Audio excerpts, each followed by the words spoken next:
Is Luke Gran, Practical Farmers of Iowa staff member. You are joining a live Farminar from the Practical Farmers of Iowa. Welcome and welcome to all. Don, I see it's your first Farminar. Welcome tonight, Don. And anybody else, is this your first Farminar? If so, please let us know in the chat box.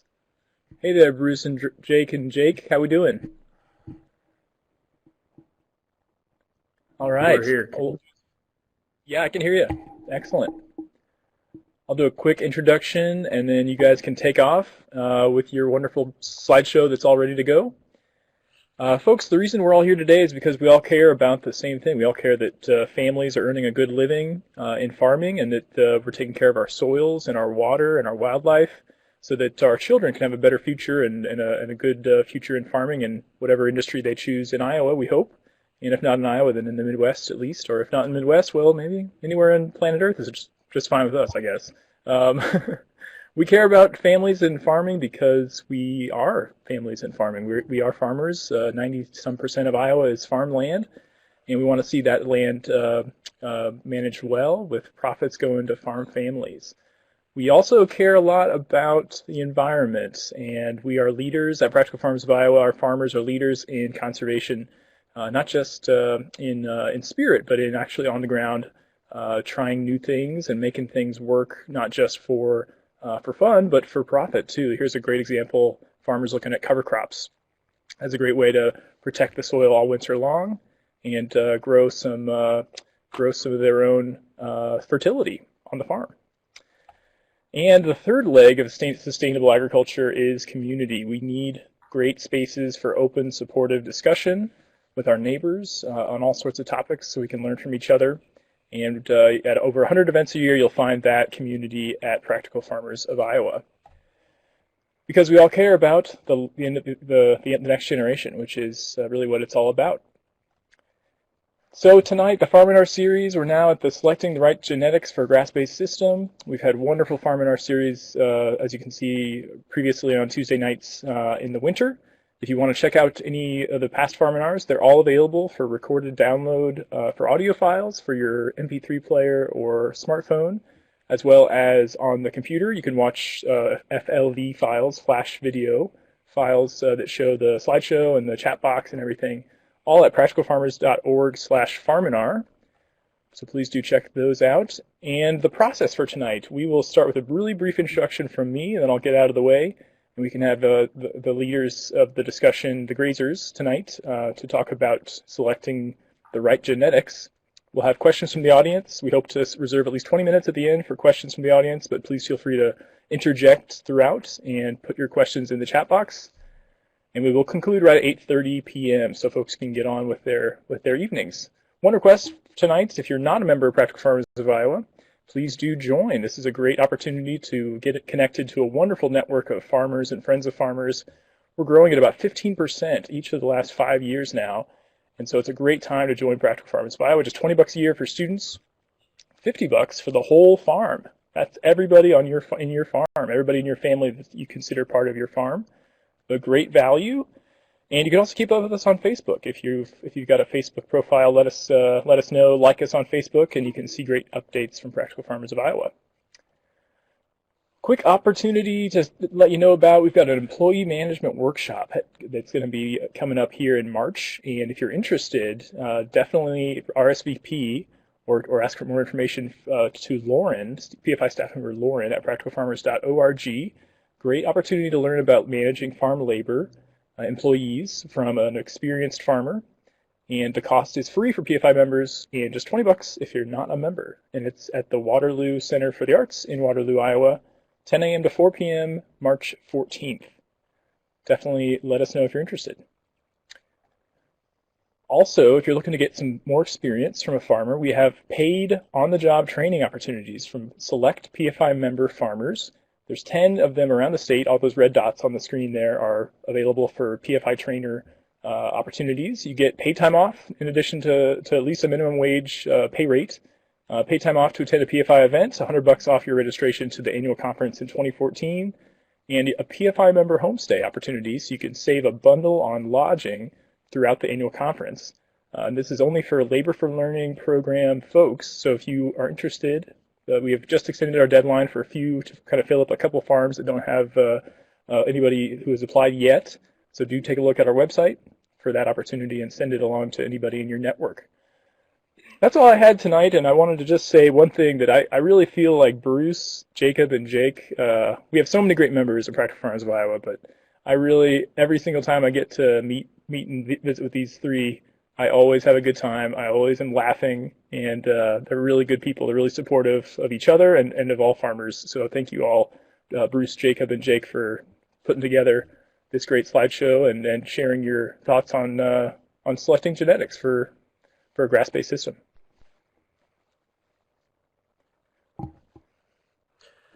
Okay, well, I think that means I'm up. Bruce, first I'd like to just say thanks to PFI for being out there. They're a great organization, and appreciate everything they do for us, including making these type of things available to everybody.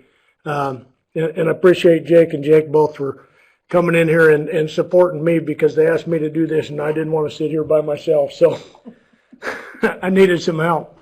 Anyway, we're going to get started here. I thought best way to do this maybe is just take you through where I've been since I started farming in 1996, and I thought it important that we talk about the pasture and how we improve the pasture as well as genetics at the same time, so you can kind of see it all build at the same time. So I'm just going to walk through.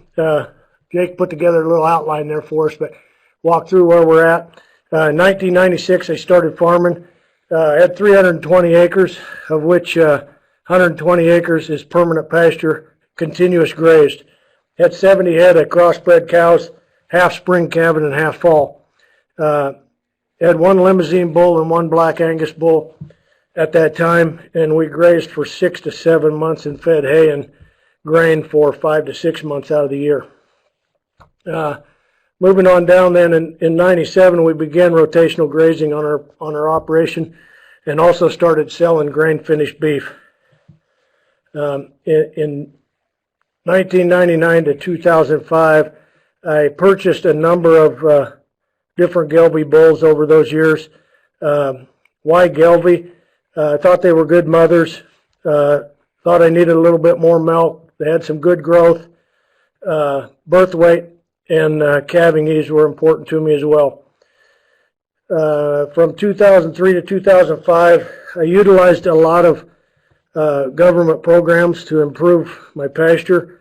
We utilized CRP, fenced our creeks out, EQIP, used it a lot for fencing and supplying water to different areas on the farm. Got a few acres in forest reserve, and also participate in the CSP program.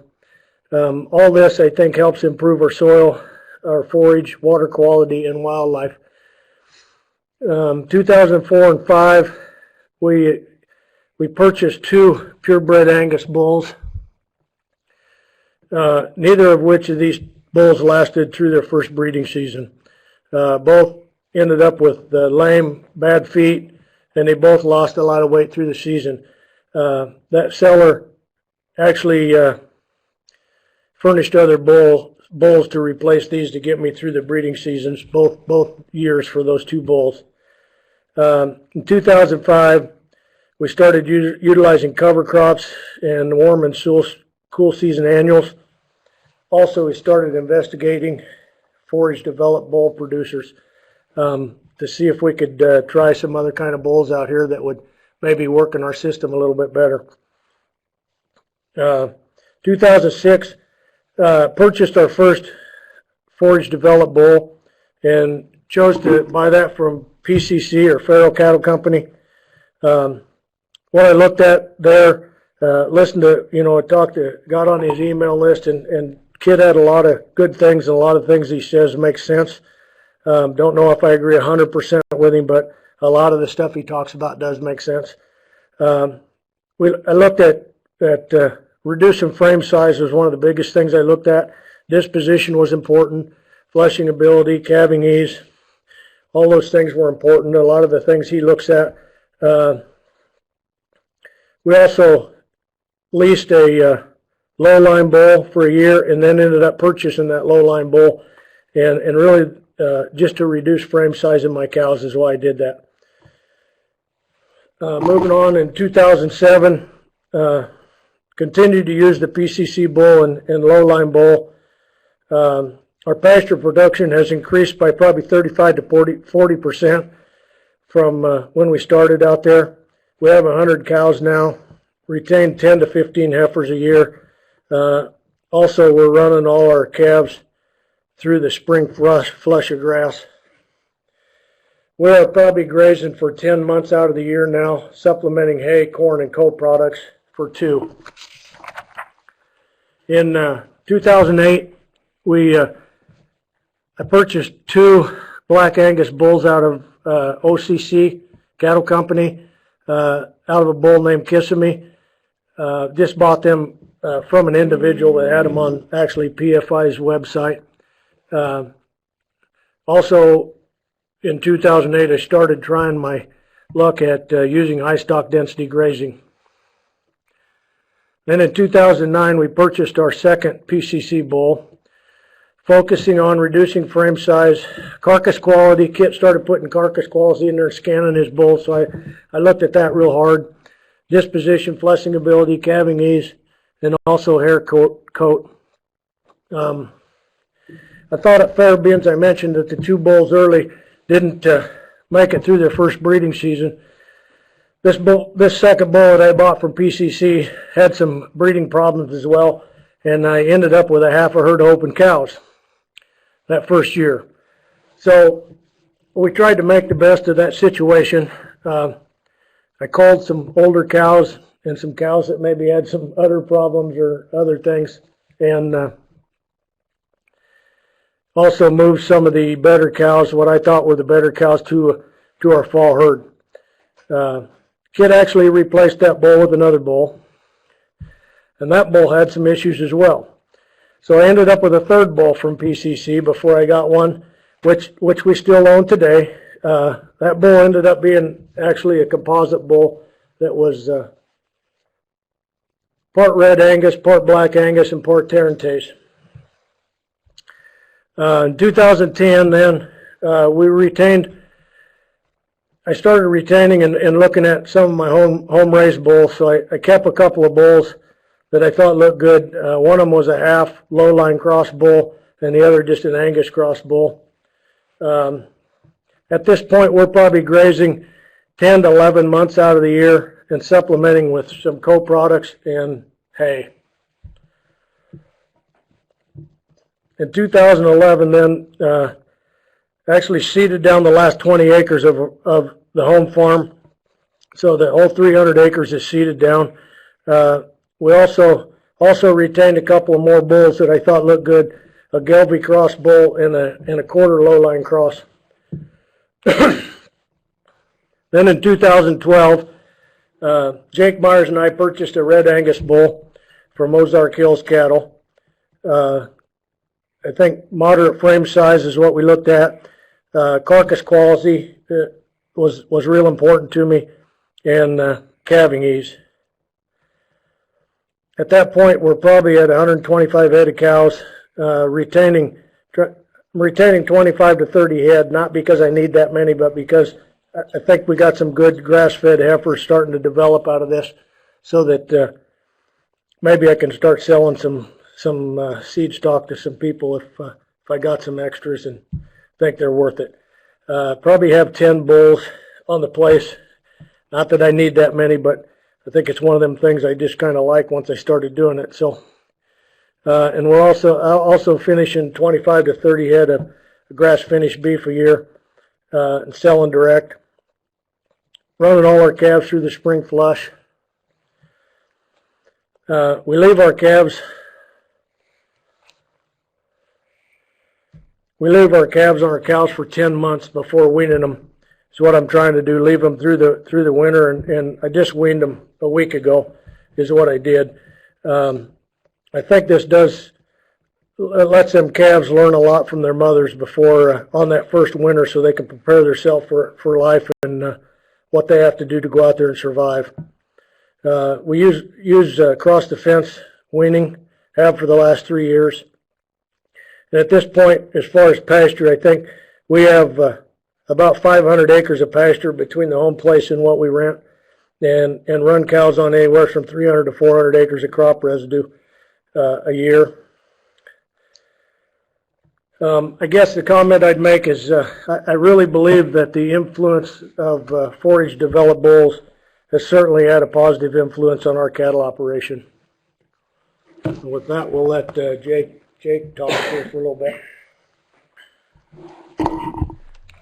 Hey guys, I just wanted to thank PFI too for giving me the opportunity to, and I had a field day last summer too, and that was a great experience for the family and everything. So I got started back in 2002 with just kind of I was in college and just kind of a small little operation. Dad helped me fund it, and we just kind of got started with 2 head. That grew towards 20 head as we went along, and picked up little pieces of pasture here and there, and it was just more of a hobby at the time. Wasn't married, didn't have a family, so just kind of something I did and enjoyed. More of a commercial based system, but utilized rotational grazing. I was interested in artificial insemination and tried to do that 100% as possible, but had to rely on cleanup bulls from time to time. I was mainly using commercial Simmental and Sim Angus bulls. I say I emphasize moderate frame size and efficiency in selection as much as you could do it at the time with commercial bulls. I tried not to use any bulls that were over 6 frame at the time. Seemed moderate to me then. And then as we kind of grew a little bit, we were up to about 40 acres and 20 cows. It was just kind of a regular wean. We were early weaning some 5-6 months and selling calves.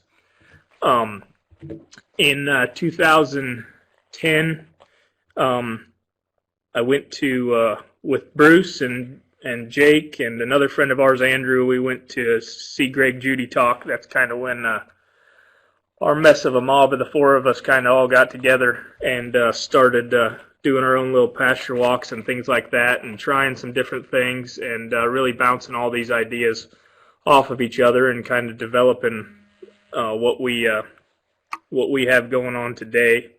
We're all separate in a way, but have some similar ideas, and yet some very different ideas at times too. I gained 150 acres of pasture in 1 year there too. That was a little bit more of a stress than me and my dad were able to do together, and I was starting a family too, so we decided that we would sell off his half of the cows, and he would leave the operation, and he would maintain grain farming, and I would do the cows.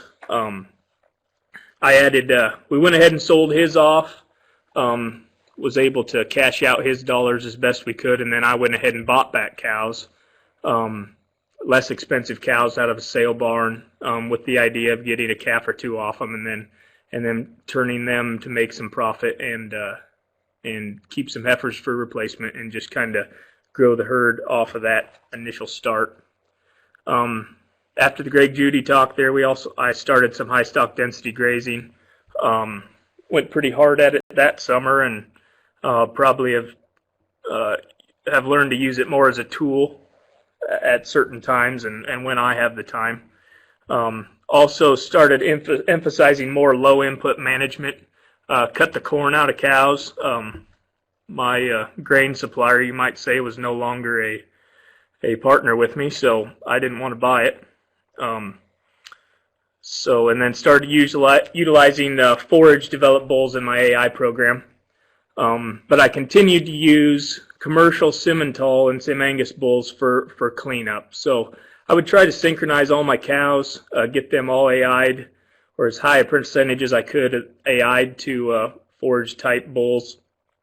And then I would clean up with the commercial bulls, intending most of those calves to just be sold at weaning, because I had payments to make to the bank, and the bank's not going to wait necessarily all the time for 2 years for you to grass finish a beef, or even 18 months. So that was kind of my plan and how I was gonna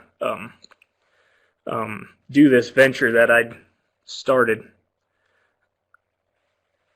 And then I also began to hold back some of those calves for grass finishing. In the last year or two, I lost some pasture, have dropped down to just a one contiguous 140-acre piece close to home. But thanks to some good relationships with neighbors, I have access to 500 or 600 acres of crop residue. I obviously don't have near enough cows to run it over it, but that's kind of nice too. You can get the best of it, and we work together. He has a couple cows, but we work together real well, and I get to utilize that. It's pretty invaluable to me, especially in this drought year. My plans, I'm in the process of reducing my cow numbers to 18 or 20 individuals from about 32 or so individuals, and I should be able to get down to the quality, and I'm really excited about that. So I lost some pasture, but it's not necessarily a bad deal. I can focus more on what's right in front of me and not be so spread out, and then get rid of the individuals that were just kind of around producing calves for me, and not necessarily meeting all of my goals. I've also picked up some old Angus semen that I've been experimenting with, you might say, and using. There's some old Angus bulls from the late 60s. Conception rate hasn't been that great, but I'm getting some calves, and it's kind of, I think there's some good things that can come from it. I'm just still kind of in a holding pattern, waiting for more calves to get on the ground and be able to finish them. But I think it'll be at an interesting twist to my operation, and maybe be able to resurrect some old genetics that was made to do this a little bit better than some of the stuff we have today at times. I'm May June calving, 10-month weaning with the goal of year-round grazing. As Bruce said earlier, we purchased a red Angus bull. My intent for him was to kind of start phasing out my commercial bull and start using the forage developed bull for cleanup after my AI program. And I'm expecting, once I get down, that greater than 80% of my calves will finish on grass out of the next calf crop. One trouble, I'd like to be over 80, but sometimes I use a few too many bulls and experiment a little bit too much, so I don't have a whole lot of head, but sometimes you get some outliers that don't really work out of those experiments. But I'm happy with where I'm at and where I'm going. Just kind of a piece that sums up me in a way is when you're starting out, you just got to find the best cows you can afford or find from a like environment. Then from there, focus on bull selection and heifer retention. But the biggest challenge is bringing in a cow that will perform well that first year under your management program. It can be a big adjustment for a cow to go to come and put up with some of us and the things we do and how we manage them. And I think that's easily how it's said, because they might have come from a totally different system, and then they just think you're crazy when they walk on your farm. So that's the best way I can describe why some of them don't do as good as maybe you expected when they first come on the farm, and they might have come from a really good place. But I've had luck with buying from forage developed producers and out of the sale barn. So that's kind of where I've been and where I am now. So we'll pass it on to Jake. Okay, this is Jake Wheeler. I agree with the other two. We appreciate PFI and all the opportunities we've had and lessons we've been able to learn through being associated with this organization. We're going to do a similar deal. We'll just kind of give you a rundown of what we've done and how we're doing it. And then we're going to open things up for some discussion and questions. My wife and I purchased a 160-acre farm just west of Monroe in 2005. When we purchased the farm, there was 80 acres of tillable ground and 80 acres of permanent pasture, some of that being timbered pasture. We also purchased 30 crossbred Angus cows and an Angus bull. We hired a truck, went down to Missouri, and bought them. So anyways, we got what we got. Not probably quite as good of a starting herd as we anticipated, but at the time when I got started, I didn't know there was good cows and bad cows, to be right honest with you. So we just took what we got, I guess.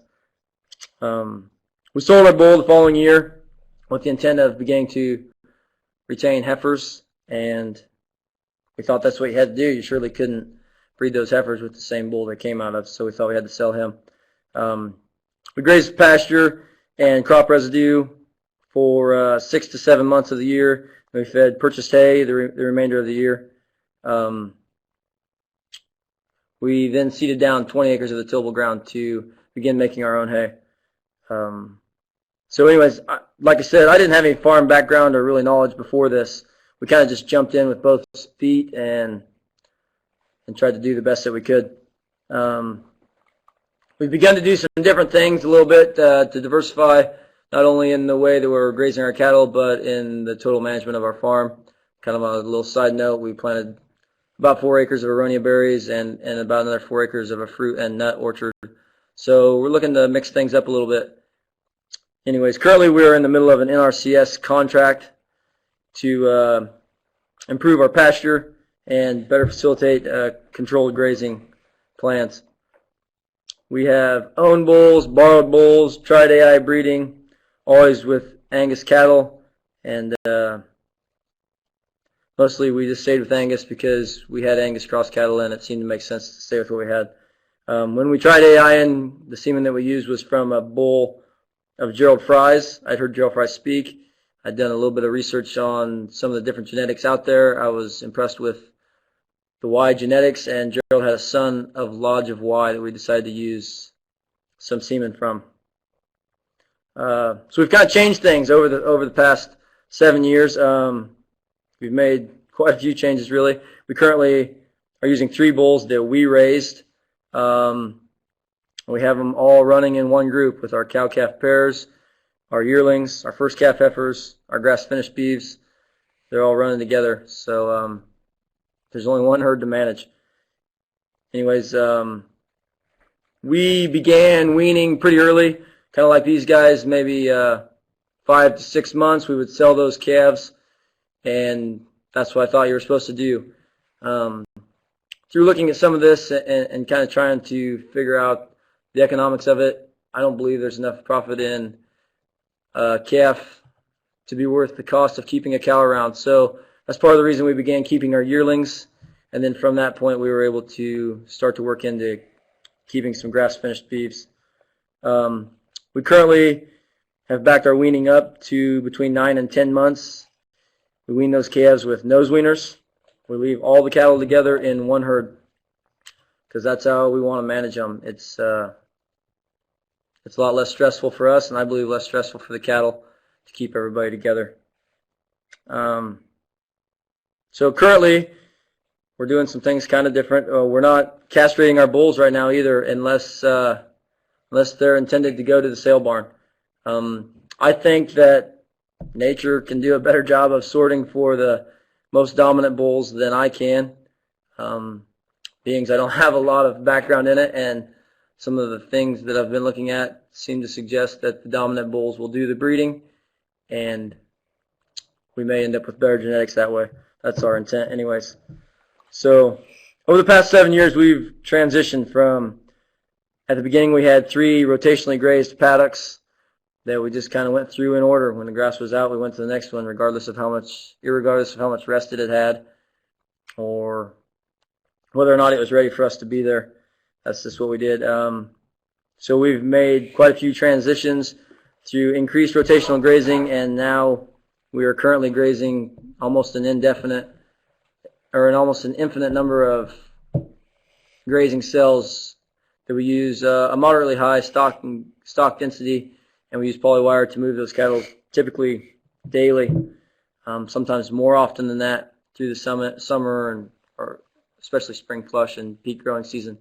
I can't take all the credit for moving those cows that often. My wife does a good portion of it, and my kids help as well. So that really was a big part of our goal when we bought the farm in the first place, is we saw a benefit to being able to raise a family on the farm.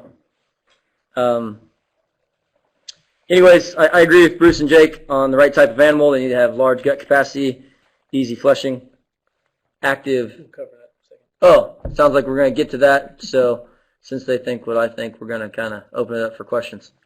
Well, we'll go ahead and cover. I got it. There should be another page on when I put this together. Yeah, there we go. We kind of all made notes, and then in each of our notes, we kind of stuck what we thought for genetic selection and individuals that work for us. And well, you know, we talked to each other enough; they wound up being pretty similar. So this would be kind of our philosophy that I kind of put together. Selection starts with a group of cows and a quality bull that fits your goals. We think individuals should possess large rumen capacity for forage processing ability.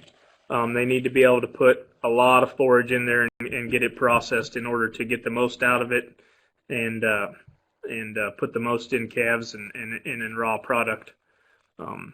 Easy fleshing ability while still being moderate. I think selection for extremes is akin to single trait selection, whether we realize it or not. I think we kind of all agree that sometimes we like to keep the fastest growing individual, that fattest heifer out there that looks like she's just done the best. But we've seen maybe time and time again where she's not the best. She's lacking in some other trait. She was the one that needs to go in somebody's freezer. Maybe not back in the cowherd. We were together on Saturday looking through Bruce's herd, and he showed us a prime example. She was probably the fattest cow out there and looked the best, and everybody would probably want her, but she had the smallest calf almost in the bunch. So she was lacking something. So selecting for moderation, I think, is a big thing that we need to work on. And not single trait selection, not just growth, not just milking ability, not just size, but balancing all those together. Very fertile animals with minimal need for heifer attention. Down there, longevity, I think, is a big an important part to a cow herd. They need to stay in. We shouldn't probably need to have a high turnover rate. If you got cows that'll work for a lot of years, it shouldn't be necessary to keep that many heifers. And I think we kind of all agree we're going towards moderate to lower milk compared to what the industry thinks, because they need to keep condition score. They can't out milk what they can eat, and cows can do that. And then they need to sustain a calf for a long period of time, for us 10 months, and just keep that calf healthy and steadily growing.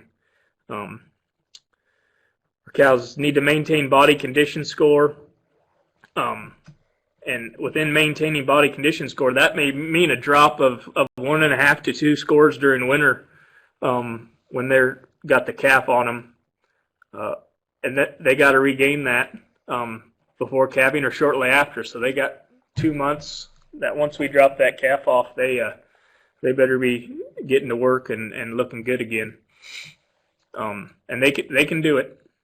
Frame score, we kind of vary a little bit in this, and I don't know if either of us have particular reasons or likes. I mean, I think we like where we're at, but it's probably based versus the cows that we started with or where we saw we wanted to go. Bruce is probably a 3 to 5 range.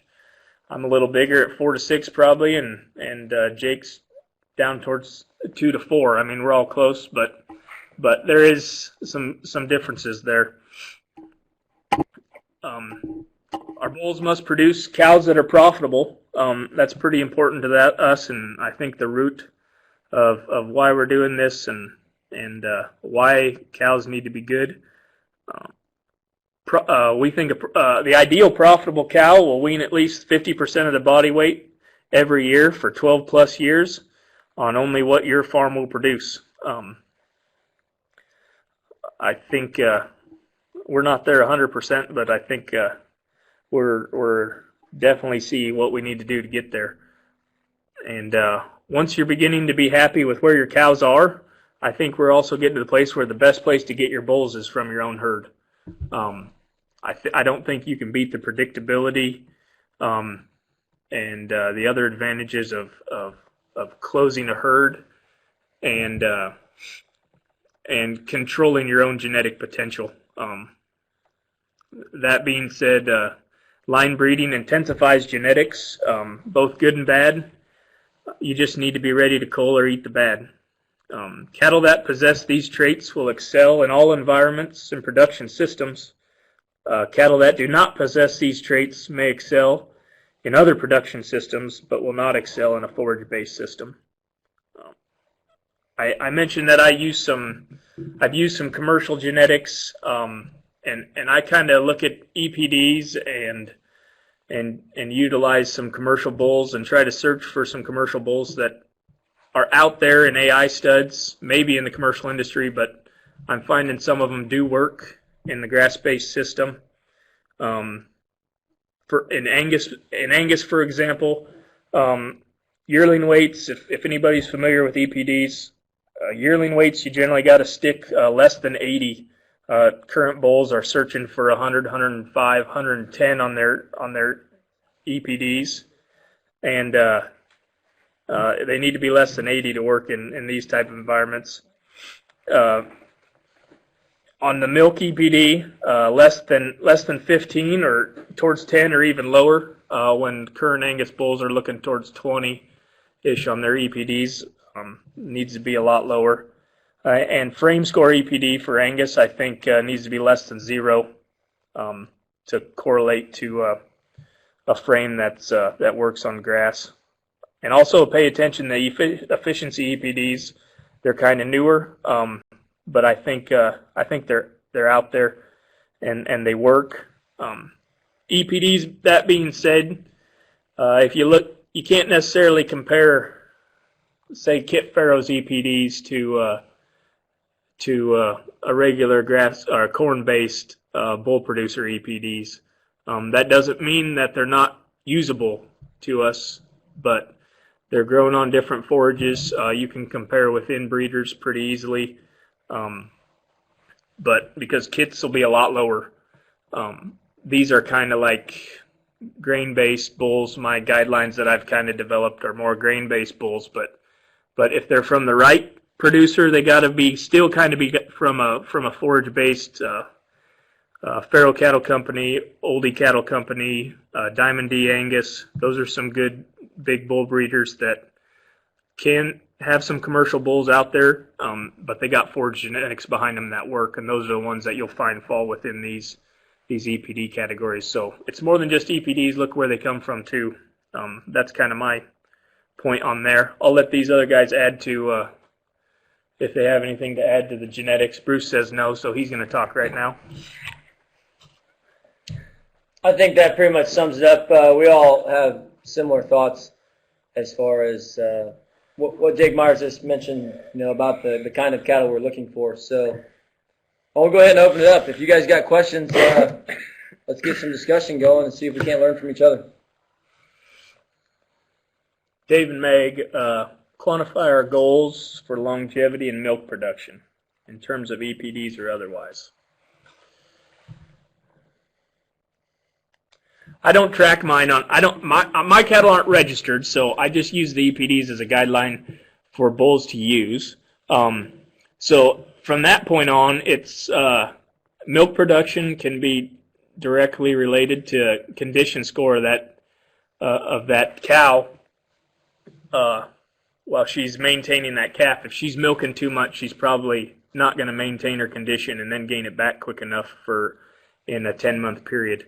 EPDs are expected progeny differences. They would have been developed quite some time ago, I think, through Iowa State University. A lot of it, they were pretty, as a way to quantify and compare animals according to their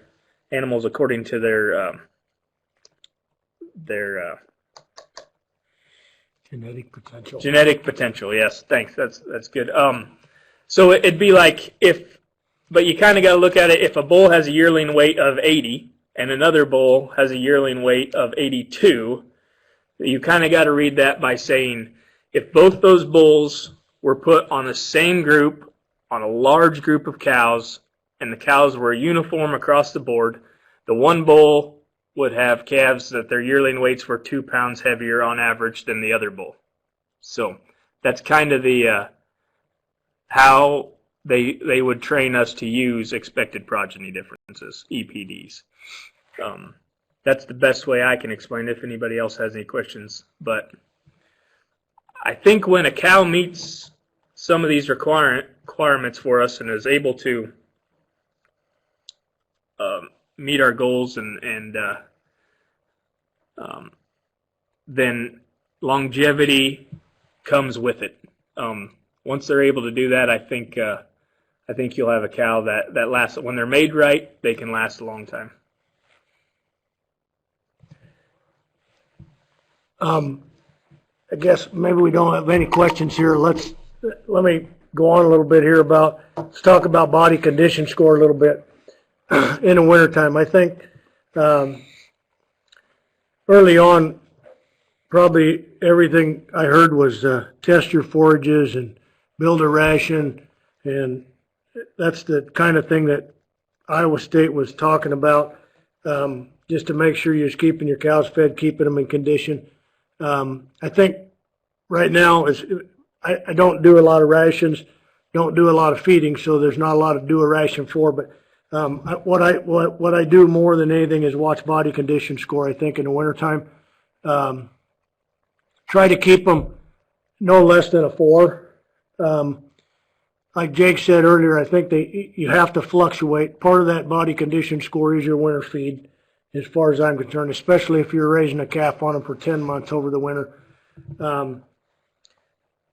A comment I'd make about body condition score is it's something that's it's hard to see when you're the only guy looking at your cow herd day in and day out, when you're feeding them or when you're out there moving them through your stockpile or whatever. It's hard to see a change in body condition score. So I guess a suggestion I'd make is, if you're not familiar with it and don't use it a lot, is have somebody else look at your cows, and maybe every 2 or 3 weeks instead of every day like you do, or every other day, and they can see that change in condition score a lot faster than what you can. That might help you through that. What do we got? They're asking you about stockpile with that many cows. Well, Bruce reads the stockpile. I'll hit the forage developable, and that's a good question, because that can vary big time. We bought the bull from Ozark Hills Genetics in southern Missouri, and they developed with some from soy holes, and I have heard that Kit Farrow, in some cases, and I may be wrong, but I think he's allowed some soy holes in the past too, and Ozark Hills was a farrow producer at one time. So whether soy holes are forage developed, I think a lot of times is up for debate. But I would say a true forage developed bull has had nothing but hay, or with no carbohydrates, no corn, nothing but hay and grass. Silage would qualify if there was no grain in it. And they came from a system that was just growing them out on grass, probably stockpiled forages. That's how I would classify a forage developed bull. I was just going to add one thing. Maybe one good way to verify or check if a producer is actually producing forage developed bulls would be to look at when the bull you're thinking about buying was calved. If he's truly running an effective forage-based system, those calves are going to be born late spring and into the summer, May, June, maybe even into July, but probably May and June. And if he wasn't born in May and June, then maybe you need to look a little deeper to see just exactly what kind of a system they are running. I guess my comment about forage developed bulls maybe would be one that's raised the way you're going to maintain him. As close to you as close to what you're going to do as you can get, and maybe it's close to the same environment as you're in, so he doesn't have a whole lot of environment issues there to overcome. Amount of animals in stockpile. I think stockpile and pasture has a lot to do with how much forage you grow. Number one, if you continuous graze your pastures, you're not going to stockpile anything for the winter. So you got to build your soil, build your fertility, build your sward before you're going to be able to stockpile anything. So rest period. I mean, I've done anywhere from a 15, 20-day rest period to a 120, 150-day rest period, just depending on how much grass I've grown and what kind of grazing I'm doing, whether I'm rotational grazing and moving every 3 to 4 or 5 days, or if I'm trying to move, use high stock density, which I think there was a question down there about pounds per acre. I've tried anything from 20,000 pounds to 50 or 60,000 pounds a couple of times. Did that high stock density grazing that I tried to do on wet years. Probably not the right time to do it. I tore up as much pasture and did as much damage as I did good for it. So I think it's just a tool like anything else you got in your toolbox. Any kind of grazing is just a tool in there, and you got to pick the right tool out at the right time to use it for the right reason. But as far as pounds per acre there as well, on our farm out by Monroe, we've been upwards of 200,000 pounds to the acre, so maybe a little bit more than Bruce has done when we're moving multiple times a day. That's key. You got to be there. You got to be able to watch the animal's gut fill, and you got to keep them moving. You can't run that high of a stock density for very long, very many hours, basically throughout the day, without beginning to short your animals. So you really got to pay attention, and I think there's some benefits there, but there's more possibility to make mistakes or maybe wreck some ground, similar to what Bruce was discussing. Let's see, Jake or Ryan Marquardt. It would be possible to have calves any time of the year. We're just kind of beginning to work a system this way, so I can't tell you exactly how it's going to work out. But my intent is that if you start out calving when you want to calve, and your cows maintain an optimum breeding cycle, you should be able to keep that breeding season fairly close. It's probably not going to be the university recommended 45 to 60 day calving. You may stretch out about a little bit longer through there, but I'm not necessarily sure that's such a bad thing. We are direct marketing the majority of our beef, or working that direction anyways, and that kind of spreads out cash flow a little bit and makes it so all the animals not to be killed at the same time. I think Ray has a good point on the genetics and meat flavor, and we didn't touch on that. One thing I want to say on that is selection is that goes. It's like I said, selecting for moderation and selecting for multiple things. It's hard to. We do get off and focus on meat flavor. We've all been in the lockers and looked at our beef and paid attention to that, and you could go down that rabbit trail and then start losing focus on something else. So that's why we try to keep it all together. We started our herds by trying to use bulls that had good meat quality but also met our other requirements. And we all have. These two other guys sold off the farm more than I have. And I think it's personal relationships is a lot of that too. The meat does have to taste good, but the meat tastes a little bit different to everybody, I think. And if you get the personal relationship going and the people are looking for the type of product, I think in my mind, the meat quality itself has less to do with why they're coming for your product than some other reasons. I don't know if other guys agree or not, but I guess my comment on meat quality and flavor would be, I do sell, 25, 30 beef a year. I'm guessing is where I'm at, direct off the farm. And I let my customers tell me, I guess. I got customers that have been coming back the whole time I've been out here and don't have a lot of issues with it. So I think I'm raising the right kind of beef that people like and will eat. That's how I measure it. A lot of questions in there about paddock size and what kind of forage. I got paddocks anywhere from probably 3-4 acres, and I subdivide them down even when I get higher stock density. So you can subdivide them down to whatever you want, an acre, half acre, however big you want to do it. I think there was a question about back fencing. I have water in certain spots, so when I subdivide my pastures, I start at the water and I work out. Typically, I don't let them go back and cross over maybe 3 or 4 days to water, and then I move on to another spot. But I don't always back fence, I guess. 4 days. 4 days seems like a good number to. If you're 4 days and haven't back fenced, it might be time to move forward. Is kind of what I tend to do. There's some good and bad to not back fencing. What it does is it kind of moderates things for you somewhat. The cattle are allowed to spread out if you get an unexpected rain or more rain than you thought was coming.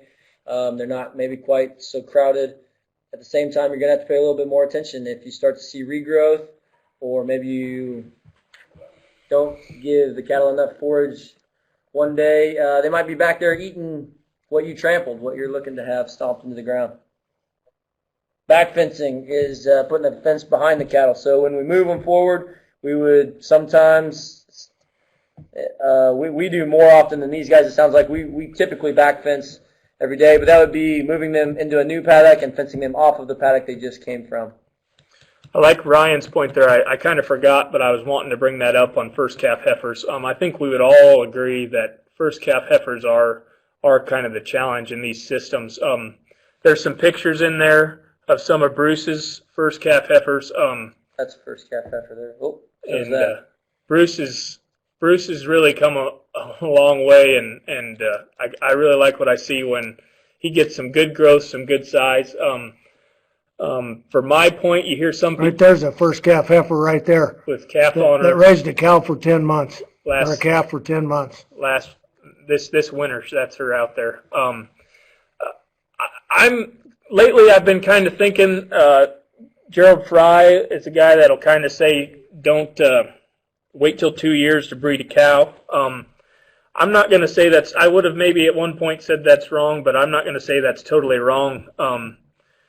If you don't have the perfect right heifers for what you're doing, I think some time can really add longevity to them.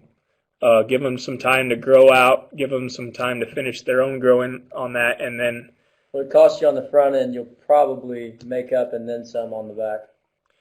Yeah, so that's a big point. Somebody starting out, I would tell them older cows are a lot more forgiving, even if they're not quite the right type.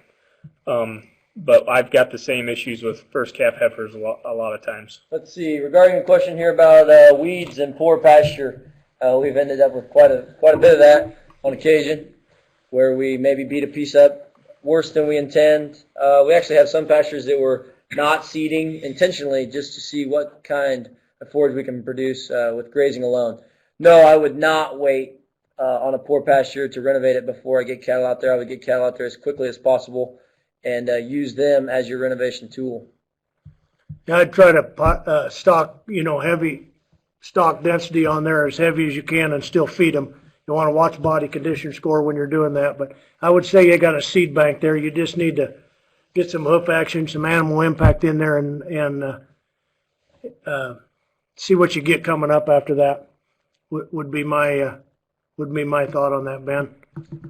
Bruce, you've done some weighing. You know about average daily gains? I guess I'm probably anywhere. I used to be happy at 1 3/4 pounds. Probably was where I was getting. I think I'm maybe anywhere between that and maybe 2.25. Something like that is probably what I'm getting. I haven't weighed any for quite a while. I will say that I don't have calves that I can finish that first summer. I got to go over a winter to get them to what I would call finished up to, the 1,200-pound animals that I got. Once in a while, you get a few of them that get there pretty close, and I've sold some the winter before as grass feds to, but they're more like the 1,000 or 1,100 pounds is where you're going to get them, and then you got to finish them. What kind of a carcass weight are you looking at 1,000 pounds? I'm going to say it's probably going to be in the 5.5 to 6, 500 pounds or something like that. Yeah. So that's going to be different than the commodity. It's different than what guys are going to be used to seeing. I think there's a question back a little bit, talked about what type of forage we had, and I don't think we hit that. Don't know who asked it, but I guess what I'd say is the more diversity you have, the better off you are. I started using a lot of monoculture stuff when I seeded this farm down to where I just had 1 or 2 species, used red clover or alfalfa, or just turned hay fields into pasture. And I'm sure I'm going to get a question about bloat and alfalfa. I don't worry about it. I just make sure they're full and it's dry when I turn them in there, and I haven't had a whole lot of trouble with bloat. So, but I would say the more, if you're going to seed something down, the more seeds you can put in there of different forages, the better off you're going to be.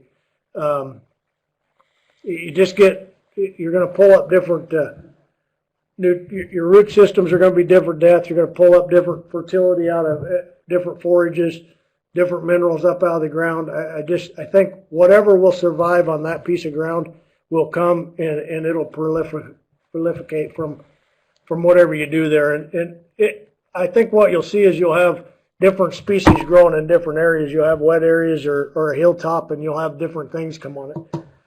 I have actually seen with the long rest periods that we've done, some warm season grasses starting to come in my pastures. A little bit of big blue stem, some switchgrass, some of those type of forages coming in. And I think that's related to the long rest period that we've had that I've used. So On the average daily gain, if you just run some numbers, you're going to have to gain 1.5 pounds a day if you're going to finish at 1,000 pounds and be 2 years old, and you're going to have to gain 0.5 pound better than that to make 18 months and be more close towards 2 pounds a day. So that's just that's going to have to be your average just to make the numbers work out from birth. That warm season grass, I don't think any of us here, other than the Chautauqua grazing that I did down there for a few years, that was all warm season grass, of course, down there. But at home, don't have very much warm season grass other than what's come in. I think it's hard to justify that in my mind. The short grazing season that you get out of it, you can do the same thing with your legumes to get through a dry period. Than you can with warm season grasses. My thoughts, I do have some thoughts on warm season pastures, how you could make them maybe a little bit more productive than just that couple months of grazing that you would get, is maybe using some annuals in the spring and in the fall within a warm season pasture, maybe to extend that grazing period in there. Would like to try that, but I don't have any warm season pastures I can do that on, but I think there's an opportunity there to stretch things out a little bit with some annuals. I've got a lot of fescue. Is a lot of what I have, a lot of just regular cool season grasses, but I am having, a lot of warm season grasses just blowing in off neighbors' CRP, and I noticed they're starting to establish in my system. And then this year I'm also starting to use some cover crops, take advantage of some of my dad's crop ground and doing some covered crops and trying to help him out and me out there too. There's some issues you can have with fescue, and Jake and I have kind of been through that. He put some calves with mine one winter, and I run them on stockpiled forage, which the stockpiled forage was probably the 120 to 150 day stockpile, and we actually froze some feet I think Jake had to put a couple of calves down that year One was yours too. because of that. But I think overall, I'd say my calves were probably more used to it than his. He had a number of them that fescue toxicity got to, but it's something you gotta worry about. I guess I got a lot of cows with short tails, but I've never had the problem with the feet like we had that year. So it's something you gotta worry about. I'm starting to develop some.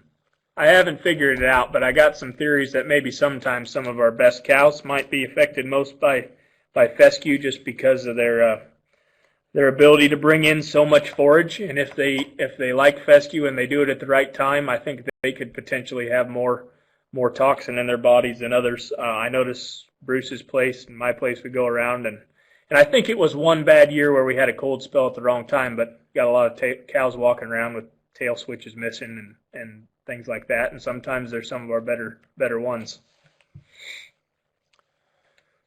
I guess, Luke, to answer your question on organic practices, I don't think any of us are certified organic, and I'm not sure any of us are really going that direction to do that. So if that's what we'd need to do for those opportunities, I don't think we're there today.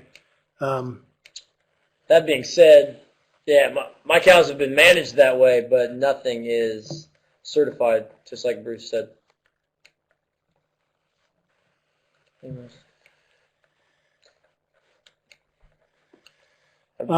My animals, I guess this past year on drought, believe it or not, I still got about 30 acres out there of stockpile pasture left that I'm running cows on, and I got my spring cows that weaned on corn crop residue yet. So I'm not saying that I haven't fed any hay. I have fed some hay this year when it got cold.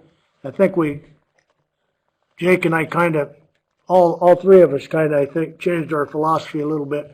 We were bound determined we were going to graze year round, but learned after trying to do that, maybe we're a little too hard on our cows and lost a lot of condition and didn't get them back in shape for calving season. Had some issues in the spring for calving. So I think we've all decided that we need to go out there and maybe, take a different approach to that and feed a little bit of hay along with the stockpile, especially when it gets cold out there. Those cows need a lot to eat, and they might not be able to get it out there picking on that old dead grass. I think we kind of come to the conclusion that just watching them the first year of mistakes was if it's daytime temperatures under 20, those cows aren't going to graze as much. They're going to stand around a lot more. It's cold for them standing out there, and those are the days where you need to take them some supplement. It seems like you just take them a bale or a part of a bale or something, a portion, and get their bellies full a lot quicker, and they'll get out and get to grazing a lot better. And that seems to be the break point for daytime temperature. Of course, prepare for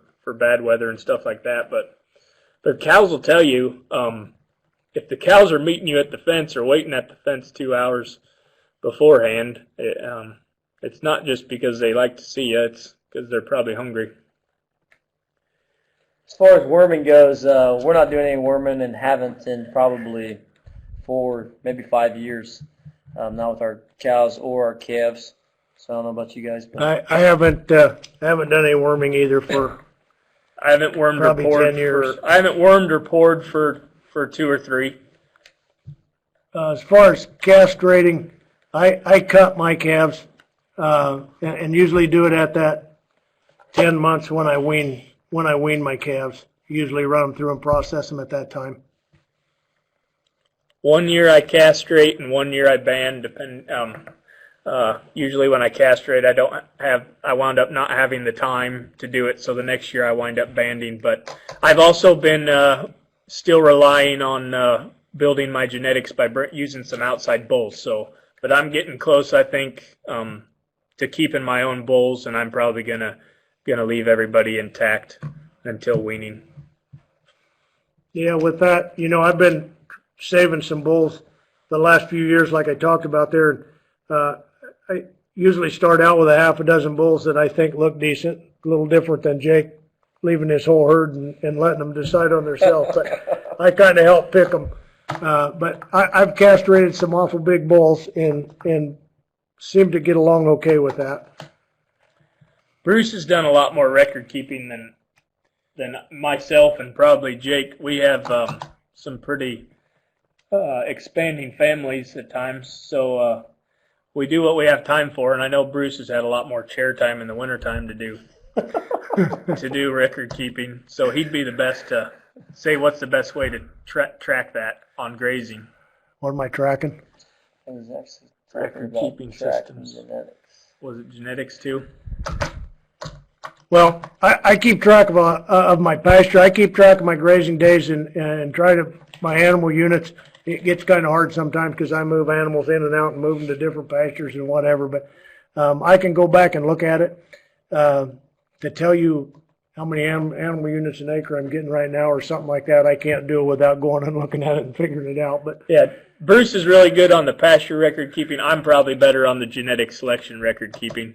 We've had that discussion with these two. I ask them what bull they're out of, and Bruce will tell you he can look it up. We don't even tag our calves. So, I don't know. I'm kind of the opinion, I don't know if anybody's a deer hunter, but if you were to pay attention to which deer are doing the breeding during the rut, it's the dominant masculine bucks. And that's my philosophy, I guess, with breeding bulls as well, that the most fertile, the most dominant, the most masculine bulls are going to do the breeding. Luke, can you run through some of them pictures maybe and stop one or two of them up there and we can kind of talk about them a little bit? Sure. Which photos? I don't know. Run Cows. Cows and grass. Why keep your own bulls versus AI? I think we're all doing a little bit of both. I think we're trying some AI. We're all kind of going to keeping our own bulls, and I think we've all come to the conclusion that maybe to get better from where we're at is we need to use some of the genetics we have and close our herd up. Yeah, we'll have better control over the genetics that we're using. It depends on what your goals are, too. I totally understand the point of not wanting to own a bull. I didn't own a bull for a lot for probably, I borrowed a bull twice in 8 years probably, and otherwise I didn't run a bull. AI takes a lot of time and a lot of observation, but you can do it without having a bull. I guess that being said, I had a Gomer bull that was vasectomized, but he was a smaller Jersey that didn't eat as much. He really helped me with AI. I got a neighbor that I helped do some AI. He has like 6 cows. He hasn't run a bull with those cows in 4 years, but he watches them like a hawk, and he knows when they're in heat. So if for your system, it doesn't make sense to own a bull, but it works for you but it works for you to AI. That's good, and it's one thing. If you want to do a lot of AI, I'd say learn to do it yourself. It's not that hard. Get with somebody that can help you. There's classes at Iowa State, but depending what your goals are is what you need to do there. And I probably won't ever quit AI. I just like to do it too much, but I'll keep retaining my own replacement or cleanup bulls. You know, I think there was a couple of questions in here about what breeds will do well on poor land, weedy pasture. I think if you go out there and do some checking, you'd find that probably there's higher protein and energy in some of them weeds than there are in some of your grass and in more perennial pastures. So I'm not sure, and I'm not sure it makes a difference on the breed so much as the type of cow. I think if you have the right type of cow that can process forage and can maintain herself on forage, I'm not sure it's a breed that you got to go out there and look for. I think it's more the type of cow. It could be in any breed. I would agree with that. That's a cow on Jake's farm, a younger heifer, I believe. Yeah, that's first calf heifer. She's half breed, low line. I don't know. I think she's going to be the right kind of animal. The right body type. She's small frame. Late last summer was that? Yeah, that was probably July, maybe early August. Looking at that picture there. So by then they should have been slicked off, but you're looking for cows that are going to slick off early. That's going to be a good indicator of active endocrine system. Oily skin, no flies. I mean, you don't see any flies on that cow there.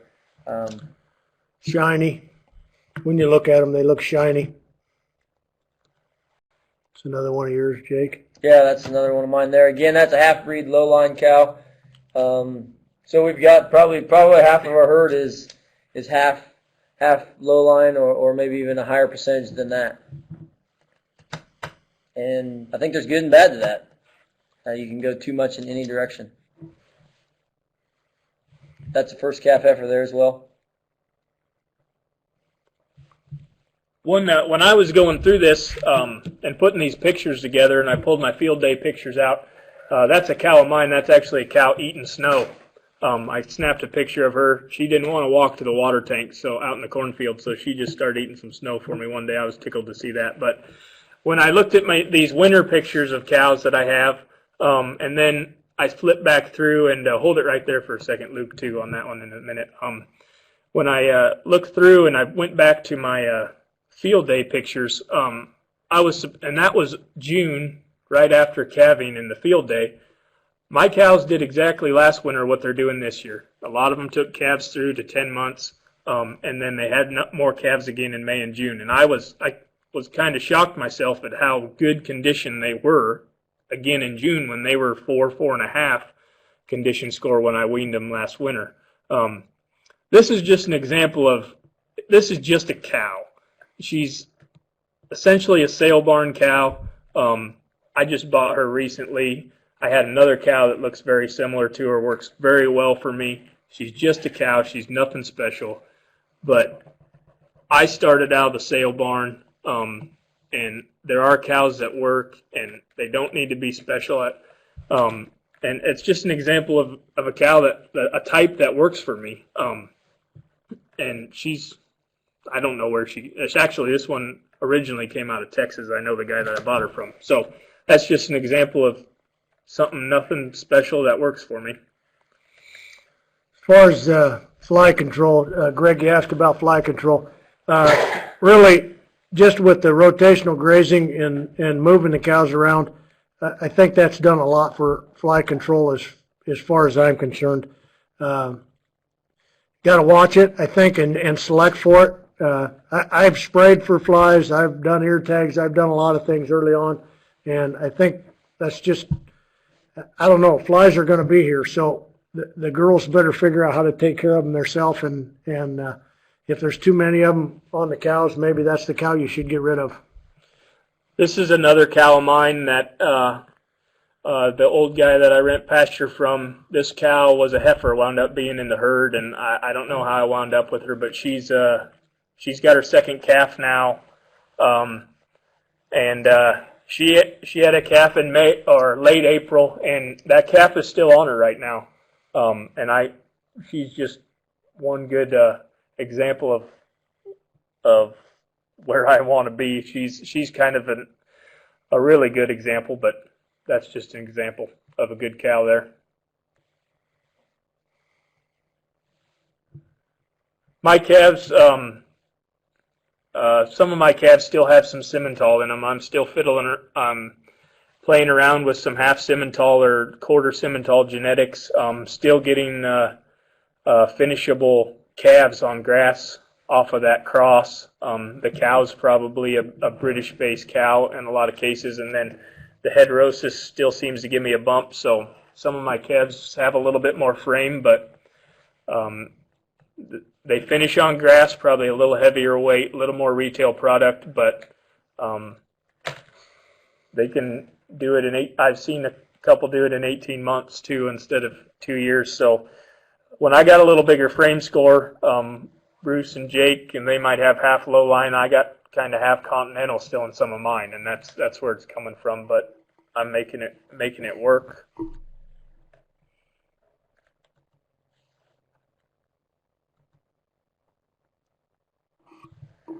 Barn diseases, are you doing anything? Yeah, the sale barn, you can't test. It's a gamble if you're starting. I need to stop. I don't. That was from a local person that's had her for a little bit. But, yeah, there's definitely disease issues you need to be aware of. if you want to bring some into the herd, if you need to add some and you want to do it the sale barn way just because that's what you can afford or something, or you just like sitting in a sale barn, quarantine is definitely a good option. And work with a good local vet. I'm a little biased because I'm married to one, but work with a vet, do some blood work on them if you're worried about diseases, and see what they got. But it's kind of a gamble because if they do got something, you're going to have to turn and sell them. I recently purchased some sheep, and I did that exact thing. Was brought some home, got some blood work on them before I brought a second set in that I knew were clean. So that's definitely something to pay attention to. And if you haven't been to the sale barn, like Jake said, when he first kind of got started out, you can get into some trouble. So if you know somebody, have them go with you. But well, you can't. If you are going to the sale barn, you might look at a herd dispersal sale. And Bruce and I were discussing this just the other night. The majority of the cows that I've bought at the sale barn haven't done me any good at all. Most of them haven't made it there a year. But they were just a standard weekly sale. They weren't a dispersal sale where you knew you were getting your choice of everything that was there. You were probably, more often than not, buying someone else's culls. I think a personal relationship with somebody that has the cattle is the best way. Go to a breeder who's doing what, somebody that, I'm getting rid of some cows and I try to be real honest with pricing and stuff like that. Don't ask for the moon. I try to find that good balance of what I'd like to pay, but what also I need to get out of it. So there's a lot of people asking a lot of money for cows right now, and I don't know the financials of that, whether it works out for everybody. But I think it's the best way to go, definitely, to work with a breeder or somebody that already has the cows and has for a while. That being said, the change in environment and the change in management can still be a struggle the first year, even on some cows. It's and they might not perform exactly how they looked when you bought them, or exactly how they performed on his farm, or exactly how you expect them to perform. And you just kind of got to know that going into the whole process when you're building a herd. As far as primary factors to select for or against, I think you're selecting for moderation. We're going to select against extremes at either end of the spectrum, whether it be size or even fleshing ability. I think can begin to be a problem if you're selecting for too much of that. Definitely milk. You're going to be selecting for active endocrine system. I don't know what else you're selecting for, Bruce. I guess, to me, I think environment is huge. I think I'd try to find some cows as close to me as I could if I was going to try to put something together. Even if they're not maybe the exact type of cow, but then go, AI, lease a bull, buy a good forage developed bull, and then keep some heifers out of those cows. I think that environment piece, bringing them in from a long ways away, is not a good thing. And I guess the other thing you got to keep in mind, I don't know very many guys out there in the cattle business that sell their best. So when you go out there to buy those heifers, no matter how good you think they are, they're not that guy's best. He's keeping his best. So keep that in mind. There's probably a lot of them that are better, that maybe better than what you have. I'm not saying it's the wrong thing to do, and I don't think they're doing anything wrong. I wouldn't sell my best either. But I think the other thing we haven't talked a lot about is culling. I think if you're going to, build this herd of forage developed cattle, the right type of cattle, I think you're going to do a lot of hard culling. For all the reasons everybody does, for open cows, calving difficulties, dead calves. But I think you just got those cows that don't do well. They raise a small calf. I think there's just a lot of reasons out there. If that cow's not the right kind or type of cow, you're gonna cull her out of there. Now maybe you bought those cows, you're not going to cull that cow if she's producing the right type of calves. When you breed her the right type of bull, then she's doing okay. She's giving you some offspring that'll fit in your herd and the right type of cow. But it's not going to happen overnight. It took a lot of years for me to get to where I am. I think they're pretty decent. I think I got a long ways to go. sure do a whole lot more on forage developed cattle. I mean, I think we're all still making mistakes. We keep that one that looks the best, and she's not the right one at the end of the day. So, On the heritage breeds, we all do this for different reasons, but a lot of the reason we do this is because we like to look at cows. So I think you should fill your pastures with what you like to look at. There's a lot of variation within breeds, though, and within Angus, within heritage, they may all, some breeds may tout better carcass or better foraging or ranging ability, and that may be the case, but there's a lot of variation, and I like to fill my pastures with what I like to look at. Ryan, I think you're speaking to exactly what we're talking about with environment there. You rented that bull that was very close to you. I think he did well because he didn't have to deal with environment changes. Heritage breeds, genetics. I guess, I don't know. I don't think any of us have really worked with heritage breeds anywhere too much. Unless you consider lowline a heritage breed. I think it's type of cow. To me, it goes back to type of cow. I don't care what breed it is, as long as she's the right type of cow and she can process forage and maintain herself and grow that calf that you want. I don't know. I'm not stuck on any particular breed. I started out with a bunch of mutts, is what I tell everybody, and built what I got out of them. And like I said, I think I got a long ways to go, but I've come a long way from where I am to where I was. I think the best way to get a good calf that works is leave them on that cow. I've got some heifers that got thinned, and I weaned off their calves because they were really good heifers, and it was a drought year, and they lost more condition than I wanted, and I wanted to give them, another year and some growth, so I weaned their calves off. But I really like their calves too, so I put them on some forage and some pasture this winter and tried to rough them through. Those calves don't look anywhere near like these calves that I still have on the cows. I'd like to get to the point where that cow will wean that calf off on her own. I don't know. I know I'm not there, but that calf getting a little bit of milk still off those cows through the winter and then just eating whatever the cows eat, they just look healthier. They are healthier, don't have health problems. When you wean them at 10 months, they're ready to go graze in whatever setting you turn them in. They got more age, a little bit more size. It seems like they do better on just hay if you got to put them on that, or on green grass if it's greening up. And that 10-month weaning, I think, has been a big change, a big bonus for my operation. Well, I think along with that 10 months weaning, I think you're calving in sync with nature to make all this thing work. You're not calving in winter calving is what I call it. February, even March is too soon. I'm not too sure May and June is the right one. I'm thinking maybe middle of April is a good time, but I think that depends on where you're at and how your cows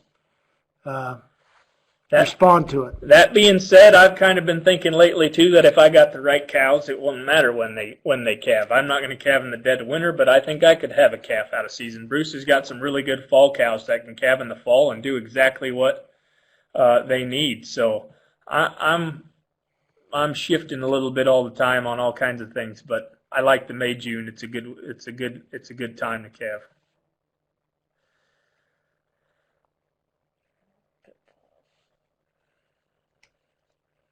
We've made a lot of mistakes.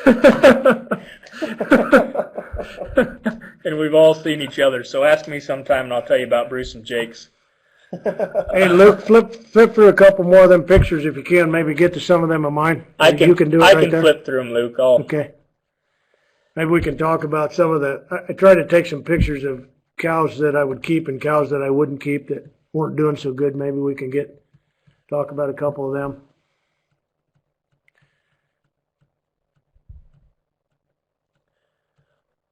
As far as mistakes, we've probably made more management decision mistakes that have cost us more than genetic. I think we've always moved in a good direction genetically, but management decisions and pushing cows too hard can put you farther back. Yeah, you can even set a good cow back. Yeah. If you short them. I'll go forward again, Bruce. Yeah, mistakes. I don't know. There's so many of them. I think some of the biggest mistakes that I've made probably ruined more cows than helped them by just trying to push them too hard. I think starting where I was on 6 months of pasture and feeding grain, I think there's a lot of crutches in my system that had to be weaned out of my system. And I think you have to wean those out slowly. If you take too much away from that cow all at once, she's not going to survive. She's not going to make it. You're going to cull a lot of cows. And so I guess I'd say, yeah, you just got to do whatever you do slow. Is this that fat cow, Bruce, with that little calf? Yeah, that's probably one of the smallest fall calves that I have out there. She's probably a condition score 6 or 6.5. And I've seen all the bull calves chasing her, so I know she's open. There's something wrong with that cow. She kept her condition. She didn't give anything to the calf, and she didn't get bred, so there's something wrong. She needs to go. That little red one there is, that bull there is the Gelby cross bull that I kept out of my own herd. I think he's 3 years old now. That red one was a heifer. There's that heifer that raised a 10-month-old calf on her. That right there is that's some of my calves I just weaned. Some of the heifer calves that are 10 months old that will probably get bred and come into the system.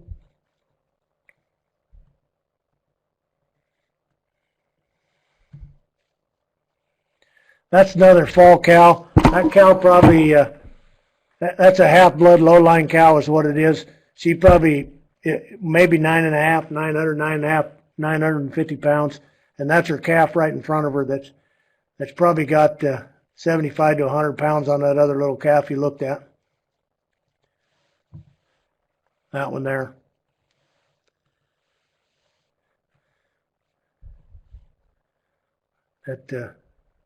That's two of the bulls. I don't know which ones. I think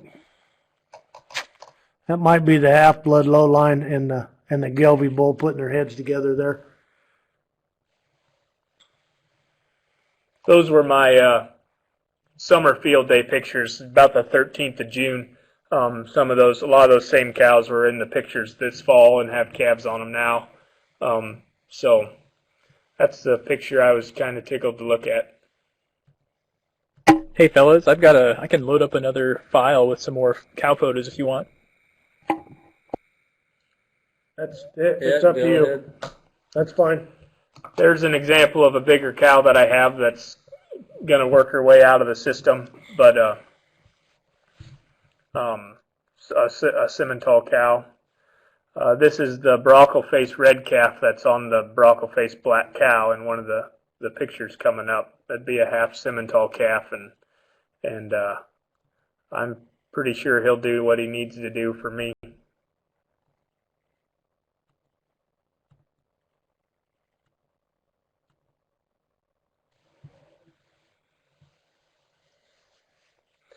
I planted, Bruce and I got to talking about the cover crops, and we kind of started doing some of those cover crops to hopefully plan ahead for maybe a slow green up this summer. So I'm really excited to see what my cover crops are in corn stalks. I got about 12 acres, and Bruce has about 25 acres that I no-tilled for him right into pasture, perennial pasture. And we flew on about 50 acres of cover crop. Let's see, we mixed up some winter rye and some winter wheat and then some oats. And we flew those on the standing corn this fall.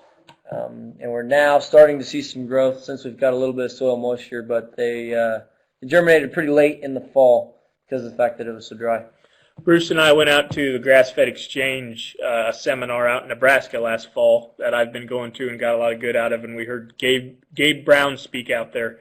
He's doing a lot of things in North Dakota with cover crops. This is one example Bruce was going to bring up, I think, this cow. Yeah, there's a good example. I don't know, that cow's probably a 6.5 frame. Yeah. 6.5 frame.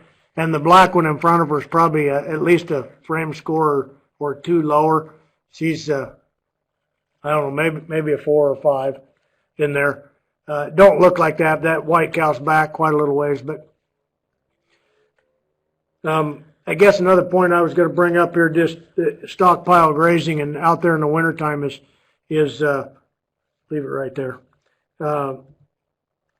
Windbreaks and shelter belts. You need them around your farm for the cows to get out there and get protection. I've seeded down a lot of crop ground, and I don't have any windbreaks out on the 300 acres I got. I planted a lot of trees. I'm trying to get them started, but it takes a long time for them to grow. But it's hard to get them to stay out there when it gets really cold and windy if they don't have something to get behind. So something else you need to think about there if you're going to try a year-round grazing situation. That cow standing in that picture is probably one that's going to work herself out of the program here. She doesn't have a lot of depth, doesn't have a lot of forage capacity to her. She's I had probably out of 60 head, I weaned a dozen, maybe 15 calves early. That's another one that's probably not going to make it. This one's a first calf heifer, but just doesn't have a lot of capacity. Doesn't seem to be performing like she should be. That's another one. Go back to that picture there. That's a real good picture of the difference in the cows. That one in front is probably not going to make it. She's again, she's a first calf heifer. So I'll probably leave her there and give her another chance and see how she develops here this summer. If she grows into it, the cow behind her is probably a 4 or 5 year old cow, but just has a lot more capacity. Does well at maintaining herself through the winter. That's a bred heifer there. It's actually my neighbor's, but boy, if I had a herd of them, that would fit me pretty well right there. Just a lot of capacity. She's fatter than a tick. Ready to take on the world to me.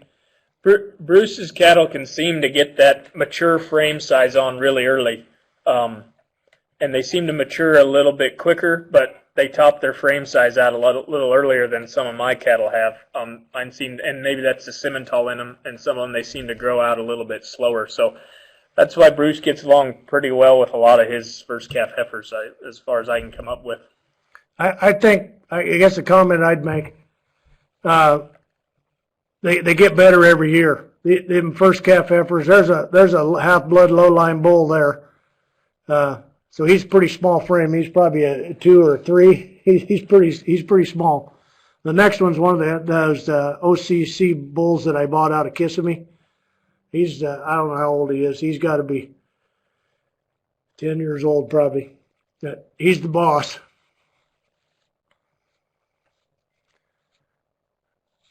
These are some bred heifers that I got down there. That's a January born calf there, but this bunch of heifers I got seem to be the best bunch of heifers I've had.